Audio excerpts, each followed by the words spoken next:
Hello everyone, welcome to back my channel. I hope everyone is having a wonderful day. Before starting the video, please go ahead and hit the subscribe button and give this video a thumbs up. This morning star Matthew Wright was devastated after being scammed out of £19,000 this week. Matthew, 59, bravely opened up about the terrifying moment he realized he'd been conned. Admitting it was the lowest point of his life, the presenter told LBC listeners how the fraudsters had impersonated courier company telling him he'd missed his laptop delivery in an email.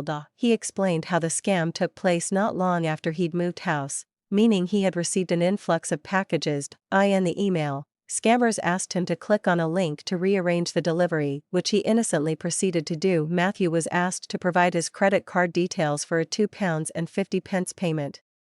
Telling fans how he'd been busy in Tesco at the time, he said, "I thought no more of it." Next day the laptop turned up. It wasn't delivered by Every. Later in that day, I got a message from American Express asking if I'd clicked on a link for an Every scam. I said, "Yeah, I had."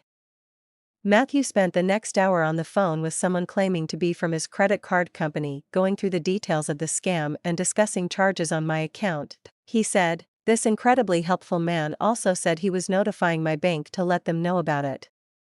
At the end of this very long conversation, he hung up saying, "You'll probably hear from the bank next."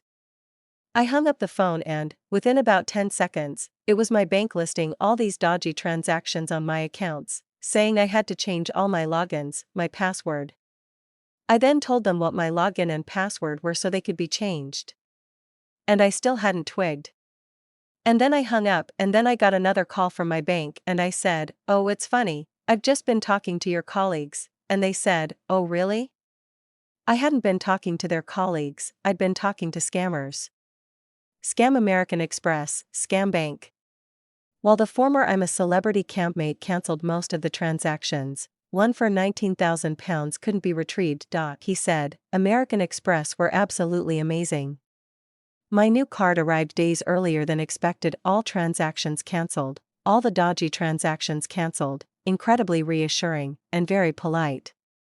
My bank, on the day of the fraud, when I actually spoke to them, said, "Don't worry, we'll look after you."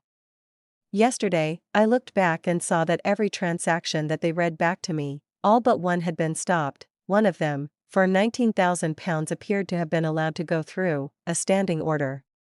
Matthew added, "I'd been asking my bank for the last 48 hours if and when I'm going to get my money back, and so far they're refusing to tell me, which I can tell you is doing my head in." The Right Stuff star also divulged the sleepless nights and immense stress he suffered as a result. He continued, "This is the second time I've fallen prey to the scammers, and once again I find myself kept awake at night worrying and fretting." Matthew spoke out about his experience, hoping to warn others about the increasing sophistication of online scams. He believes his vulnerability to the scam was heightened due to his neck condition, which requires heavy medication. Only last month, Matthew took to social media to reveal his pain was off the scale as he was rushed to A&E. Posting on X, Matthew told concerned fans, "Back in hospital. Another ambulance, pain off the scale. Scans and stuff next." It was Matthew's second trip to hospital in 48 hours. The day before, he'd told his followers that he was rushed in by paramedics on the day he was due to move house. Matthew, who shared a snap of himself surrounded by moving boxes, wrote, "Turns out my bad neck is actually quite bad. Indebted to paramedic Stefan Miko for getting me to hospital and dealing with worst of pain. Doesn't look like I'll be moving house today." He later joked that he was enjoying his pain relief, laughing, "2 shots of morphine so far, 1 diazepam, 1000 milligrams paracetamol, and it's not even 7 a.m. Thanks for watching this video, and please subscribe our Netflix World 24 YouTube channel for more update news.